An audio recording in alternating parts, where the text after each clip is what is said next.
silakan Bu. Nuwun pangapunten, kula badhe saperlu nyerahaken laporan pelatihan literasi digital ingkang sampun dados kelaksanakan minggu kepengker.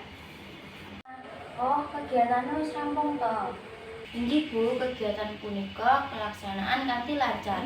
Tanggal 3 dumugi gangsal April.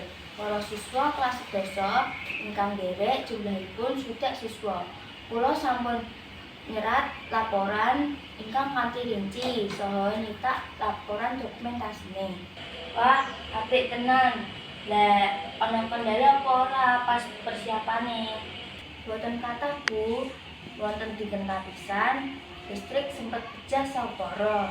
Nanging dipunatasi ugi mindhahake ruang.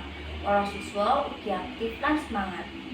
Alhamdulillah, lah iki dokumentasine ana fotone to? Inggih Bu, kula sampun nyetak saha nglampirake dokumentasi foto.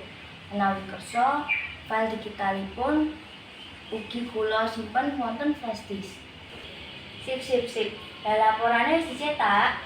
Inggih sampun Bu, menika kula aturaken.